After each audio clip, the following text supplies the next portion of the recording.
What is good, everybody out there? I appreciate you guys for joining me. I am Kevin Lucas, the host of the March Madness Preview Show, brought to you guys by Nuts and Bolts Sports. If you don't already, please go subscribe to Nuts and Bolts Sports page on YouTube. It is Nuts and Bolts Sports Media for all your sports news and needs. I promise you guys, Nuts and Bolts Sports has everything that you need, man. But yesterday was Selection Sunday. For basketball fans out there, that is one of our favorite days, if not our favorite day of the year. The brackets have been released. The teams are out there. The seeds are out there. You can go fill out as many brackets as you like.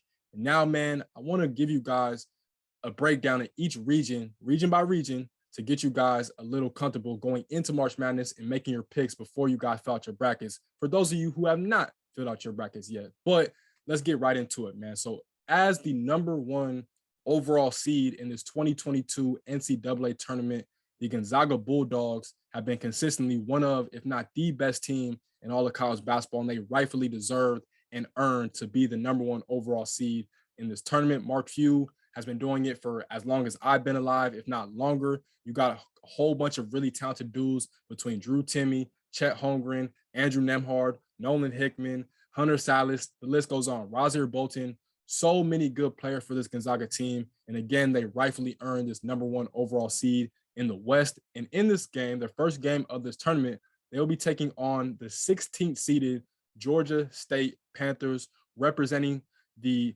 Sun Belt Conference, where they won their conference tournament championship. Rob Lanier has done an excellent job with that program down there. And their leading scorer is Corey Allen, who's one of the most gifted scorers in all of college basketball. Know that name if you do not know it already. Corey Allen is a bucket getter. But I will have to take the Zags in this game. I just think they have too much firepower, too many different guys that they can go to on offense and defensively. Chet Holmgren is one of the best rim protectors in college basketball this year. So I'm taking the Zags to move on in this game. In our next game, we're going to have the 8-seeded Boise State Broncos, who of course won the Mountain West Tournament championship over San Diego State. They defend at a high level. They're led by head coach Leon Rice. The Broncos are a really good team. Tyson Degenhart is an underappreciated and undervalued freshman in the country. Emmanuel Acott is another really good player. Marcus Shaver Jr., another talented scorer. This Broncos team of Boise State is a tough-minded team. And in this game, they will be taking on none other than the 9-seeded Memphis Tigers, headed by Penny Hardaway. Now, a lot of people going into the season, and especially at the start of the season, doubted Penny Hardaway because of all the talent. You know, you bring in Imani Bates, you bring in Jalen Duren, you already have guys like DeAndre Williams, Lester Quinones, Malcolm Dandridge, whole bunch of really talented players on this Memphis squad. But they started off the season very rocky, suffered some losses that they probably should not have suffered through. And now, even though they did not win the AAC conference tournament, Houston did, they still were able to get a bid into the NCAA tournament. And I'm going to take the Tigers to win this game. I think they have a little bit of everything, especially on the defensive end. They give a lot of effort and intensity. They give you different looks on defense. They always keep the offense off balance. And I like Penny in this game. He's finally reached the NCAA tournament, and I think he's going to try and capitalize on that and get his first win in the NCAA tournament. So I'm rocking with Memphis in this game. Our next game, you're going to have one of the most prominent brands in all of college basketball as a 5 seed. That is the UConn Huskies, led by Danny Hurley, who a lot of people are putting a little bit of pressure on Danny Hurley because he's done a solid job at UConn. But let's be honest, this is UConn. And UConn, they make the most noise this time of the year in March, and they have banners to show for it. They have some of the greatest players to ever come through the game of basketball to show for it. And it's time for them to make some noise in the postseason. I like this team between RJ Cole, Tyrese Martin, Isaiah Whaley, Adama Sanogo. This team, they don't have a lot of scoring. They don't have the most, talent when it comes to just jumping off the roster, but this team does guard. This team is unselfish, and they do play for each other. And I think that's important. And Danny Hurley has a pretty good team. And I think this team should win this game and should advance and move on and win against a team who I also like a lot too. Do not get it twisted. The 12th seeded New Mexico State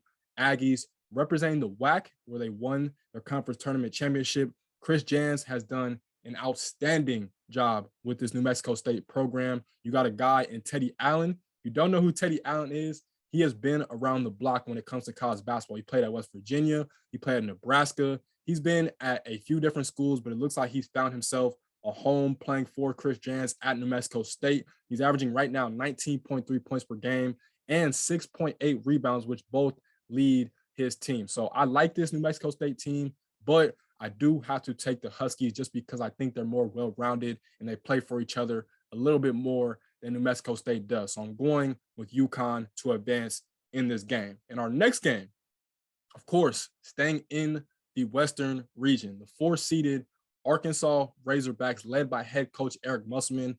I've been a fan of Arkansas ever since they announced the hiring of Eric Musselman. I think about 3 or 4 years ago, I've been a fan of Arkansas because I know the type of coach that Eric Musselman is. You look at what he's done at Nevada previously. They took him almost to a Final Four at Nevada. Now he's at Arkansas where he can get more talent playing in a more competitive SEC.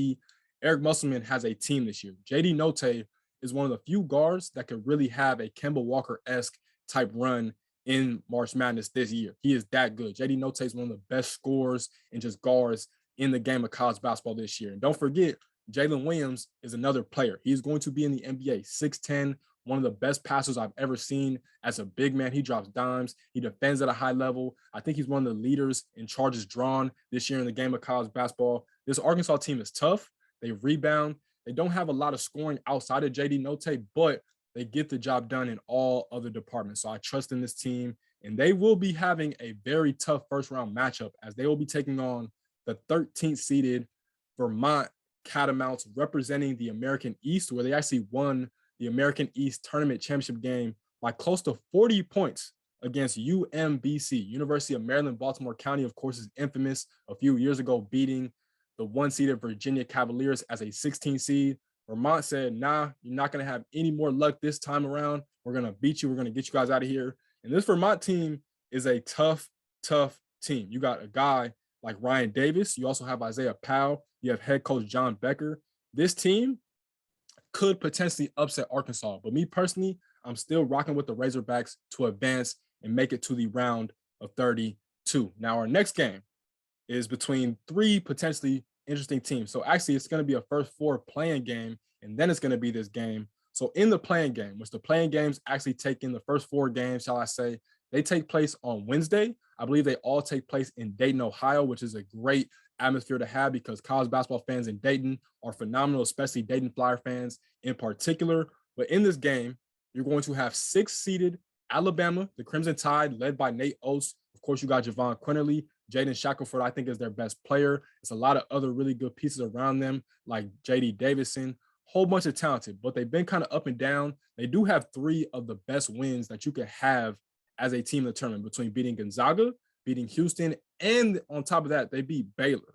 This is the same Alabama team that I think actually finished below 500 in the competitive SEC. So we'll see if Nate Oates can kind of get this thing jumping. I remember last year they went to the Sweet 16. They lost in overtime to a tough UCLA team at the buzzer, but it happened. So this year, though, I'm very concerned with them because this is a team that lives and dies by the 3, just like they did last year. That's Nate Oates' philosophy. They like to get up and down, shoot as many 3s as possible, and just play fast-paced. They're defensively, I don't trust them. I just don't. They don't play enough defense. They're not committed to that end as much as they should be. If they were, this is a team that I could easily see potentially going to the Elite 8, maybe even the Final Four. But because they don't hang their hard hats on defense, it's really hard for me to trust this Alabama team. But on the other side, they're going to potentially take on the winner of either Rutgers or Notre Dame in the first 4 game. Now, in this first 4 game, I like the Scarlet Knights. As you guys know, I'm a Big Ten fan. I do like the Scarlet Knights. I was hoping that they would make the NCAA tournament,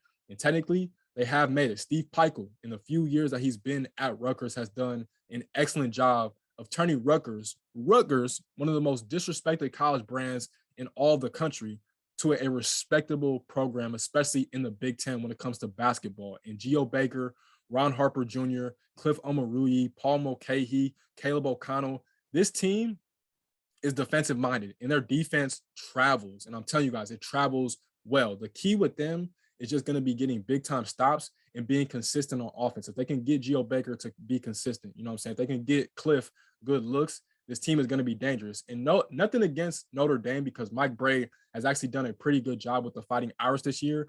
I just like Rutgers more. And honestly, I like Rutgers to not only win that first 4 in game against Notre Dame, I like them to also beat Alabama in this game, because Rutgers plays defense. And you cannot say enough about the type of defense that they play, and it's consistent. And so give me the Scarlet Knights in this game to move on to the round of 32. Our next game, one of the best teams in the Big 12 throughout this season, the Red Raiders, led by first-year head coach, that is, Mark Adams.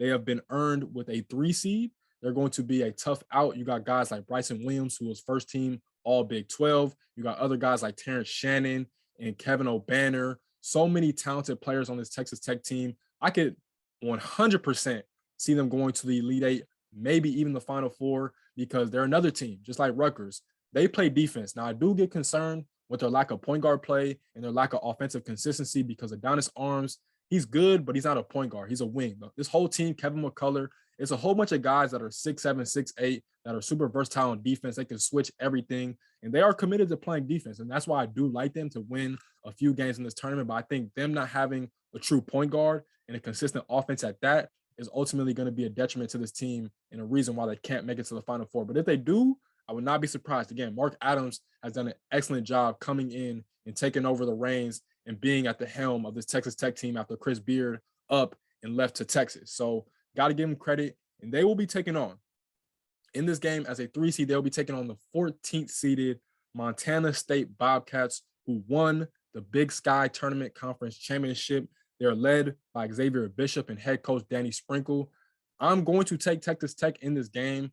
Nothing against Montana State. They've had an excellent season. Again, winning the Big Sky is no joke, especially the Big Sky Tournament. But give me the Red Raiders to win this game and advance into the round of 32. Now, probably the most intriguing game of the first round in at least the Western region, I'll say, is none other than my 7-seeded Michigan State Spartans, led by head coach Tom Izzo. We've been in the tournament for like 20 plus consecutive years. It's an honor and a privilege. Coach Izzo is still doing it at a high level. We have a pretty good team. Tyson Walker might be hurt. I don't think he's going to end up playing in this game. So we're going to have to run with AJ Hogard and Gabe Brown and Max Christie and Marcus Bingham Jr. and guys like that, Joey Hauser, Malik Hall. We're going to be a little bit banged up, but I'm not going to use that as an excuse, because honestly, at this point in the year, everybody's hurt. It's late into the season. People are tired, but you got to fight through it. That's all it comes down to. So the 7-seeded Spartans will take on none other than the 10-seeded Davidson Wildcats. Of course, Steph Curry's alma mater, led by head coach Bob McKillop. They, of course, have former Michigan State player Foster Loyer, who's going to be the starting point guard for this team, and he's going to look to get revenge. Of course, you also got Hyunjun Lee. You got Luka Brakovic. So much talent on the Davidson team. They are fundamentally sound. They run a lot of good plays to free up their shooters. They have so many different options to go to on offense. They knock down threes. This is going to be a test for my Spartans. I'm not going to lie. We're going to have to be sound on defense. We're going to have to be communicating 24/7 if we want to get this job done, because Davidson is no joke. And honestly, Davidson's a fan favorite. A lot of people are taking Davidson to win this game. And I myself am going to be like a lot of people, and I'm going to take Davidson in this game. Now, would I be surprised if Tom Izzo won a game in March Madness? No, it's Tom Izzo. He's known for this. He took a 7 seed to the Final Four in 2015. So I would not be surprised at all. But I just think Davidson has so many options on offense that it's going to cause problems for my Spartans. As much as I hate to say that, I got to be honest, and I'm going to take the Davidson Wildcats, representing the Atlantic 10, to move on, get this W versus Michigan State, and advance to the round of 32. Now, the last game in this Western region, which is the 2-seeded Duke Blue Devils, the highly heralded Duke Blue Devils, they're going to have full attention of the nation this entire postseason run, because this is none other than Mike Krzyzewski's last season as the head coach of the Duke Blue Devils men's basketball team. So they're going to have all the attention. They're going to have all the media. They're going to have all the hype. They're going to have all the pressure. It is a lot going into this Duke team. You know, between Paulo Banchero, who's probably going to be a top 5 overall pick. You got Mark Williams back there holding down the paint. You got Wendell Moore running the show. AJ Griffin and Trevor Keels have both been really good as freshmen, especially when it comes to knocking down that 3-point shot on the perimeter. this team is a really good team. My only concern with them is that even though they do have Jeremy Roach, they still don't really have a true point guard. And even though Wendell Moore plays that point guard role for them, he's still not really a point guard. If you watch their games, he's more so of a small forward that just happens to run the show as their, sub point guard. You know what I'm saying? So that concerns me, but not in this game, because in this game, they'll be taking on a 15th seeded Cal State Fullerton team who won the Big West Tournament Championship. EJ Anosike used to play for Tennessee last year, is a bucket getter. I believe he leads this team in points and rebounds, and head coach Dedrick Taylor has done a great job with this Cal State Fullerton program. But I do have the Blue Devils winning this game. I just don't see Cal State Fullerton really upsetting and beating Duke. So that is now my recap of the Western region of the 2022 NCAA tournament in the Western is here, and the madness has officially begun. It's time for you to shoot your shot and score big on the nonstop action with MyBookie. Predict winners in each round of the MyBookie bracket contest for a chance to win a Bitcoin, a Doodle NFT currently valued at over $50,000 and over $100,000 more in cash prizes. Whether you're filling out multiple brackets, betting the national championship winner, or simply looking for player and game props, MyBookie has you covered. Sign up today with MyBookie and use promo code TEAMNBS to make your first deposit, earning a free entry into the My Bracket contest. Selections for the bracket will officially begin on March 13th and close March 17th at 12 p.m. noon, so make sure you get your deposit in now with Team NBS to secure that free entry. Bet anything, anytime, anywhere with MyBookie.